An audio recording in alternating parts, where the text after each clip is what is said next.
Nous continuons dans notre série de cours sur la Lachon Hara, ce cours dédié pour la leçon de l'âme de Victoire Bat-Zahia, de Chon Alevracha, de mémoire bénie.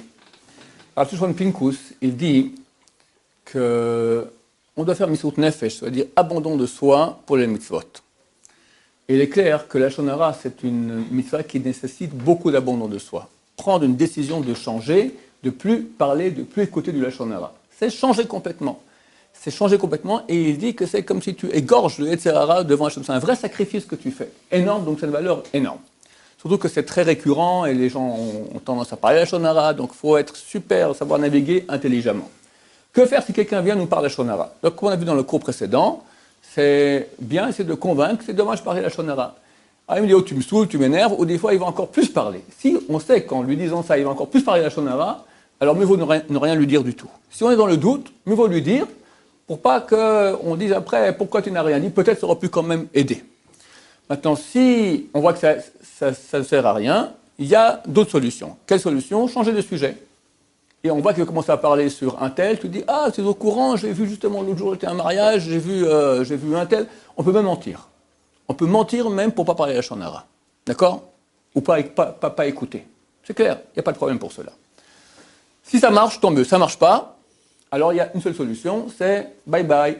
On part, on ne veut pas écouter la Lachon Hara, ou bien gentiment, j'ai un sanglier sur le feu, comme ça c'était écrit dans Obélix, d'accord? Nous on ne peut pas dire une chose pareille, d'accord? J'ai oublié, j'ai quelque chose sur le feu, excuse-moi, bye, je pars. J'ai un train à prendre, j'ai un avion à prendre, je suis pressé, etc. Je n'ai pas pris mincha, et tu fonces, et tu te débarrasses. Si ça ne va pas, on est maintenant par exemple dans la voiture, sur l'autoroute, 120 km/h. Et on nous parle Lachon Hara. D'accord? Alors, soit on dit à la personne avec délicatesse qu'on ne veut pas, elle nous écoute. Si elle veut vraiment, elle continue comme ça, alors on doit, normalement, c'est écrit, pourquoi est-ce qu'on a le petit doigt? On peut avoir 5 pouces, d'accord, pour les tout petits, parce que Dieu a fait qu'ils soient exactement le même calibre de nos oreilles. Pour mettre dedans, schlick, comme ça, on ne veut pas écouter. Pas tout le monde a le courage de faire une chose pareille en public. Dans les cas où on n'a vraiment pas de solution et qu'on n'a pas le courage de quitter l'endroit, on ne peut pas quitter l'endroit parce qu'on est en voiture à 120 km/h, ou c'est nos parents et on va partir maintenant au milieu de la table comme ça, ils vont nous faire la tête, c'est très délicat. Alors on permet, c'est seulement dans les cas où on ne peut pas faire autrement, on permet de rester sur place et d'entendre la Lachon Hara si on conserve on respecte 3 conditions. Première condition, ne pas être intéressé par ce qui va être dit. Très difficile, parce qu'on te parle des gens que tu connais. Tu sais, j'ai vu hier, ça ne m'intéresse pas du tout. Il ne faut pas que ça t'intéresse du tout. Si ça t'intéresse, tu seras tout de suite interdit de la Torah comme manger du porc.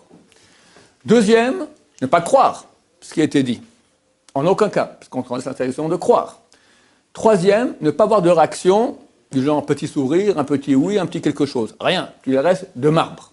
Si on respecte ces 3 conditions-là, dans les cas où on ne pouvait vraiment pas faire autrement, alors on ne transgresse pas l'interdit de la Torah de la Lachon Hara.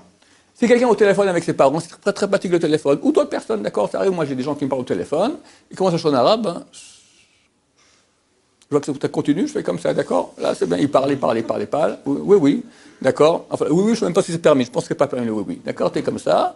Hop, tu t'éloignes, les parents ne savent rien du tout, ils ont parlé de la Lachon Hara, et puis après, tu reprends comme ça. C'est la meilleure des choses à faire. Comme ça, tu ne les vexes pas. Si tu peux les convaincre d'arrêter de parler de la Lachon Hara, c'est le mieux, mais c'est impossible. Au contraire, ils vont dire, mais tu m'écoutes jamais, au contraire, c'est bien que tu saches, etc., etc. Donc, dans ce cas-là, la seule chose à faire, éloigner le combiné, et B'ezrat Hashem, ainsi, on ne trouvera pas l'interdit des côtés du Lachon Hara. Baruch Adonai, l'olam, amen, va amen.